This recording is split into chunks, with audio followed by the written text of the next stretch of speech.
Instead of managing stress, you want to model emotional balance. Managing stress is about surviving the day. Modeling emotional balance is about operating in what defines your kind of normal. For example, you'll hear this word, protecting your peace being used, especially when setting boundaries. But what does it mean specifically to you, on a personal level, considering that you're operating in a world where performance is a non-negotiable and emotional depletion is a real risk?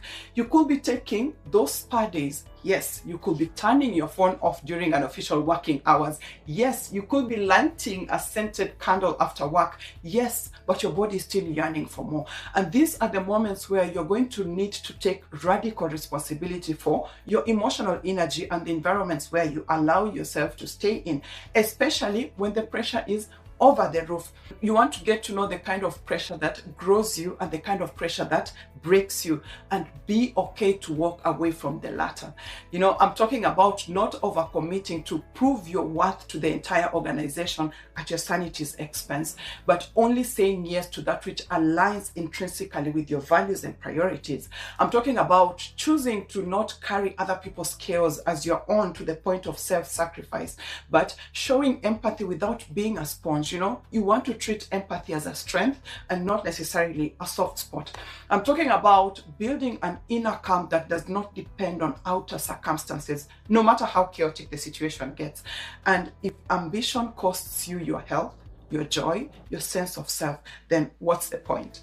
So the next time you find yourself making space for rest, but you're secretly answering emails at midnight, or you're skipping lunch to catch up with work, or even saying yes to everything, but in reality you're overstretched, try practicing what you preach.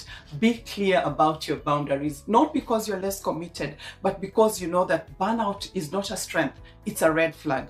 Something to the tune of, I will not be joining you at 7:30 p.m. for that meeting because I unplug at 6 p.m.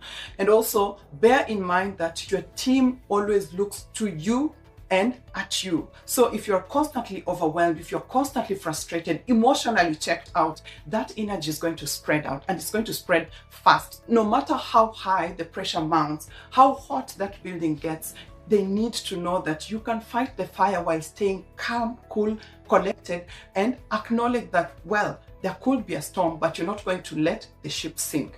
And the more conscious you are about building emotional balance, the safer your teams, the safer your colleagues are going to feel around you. And this is what is going to create a ripple effect, because people are going to start performing better.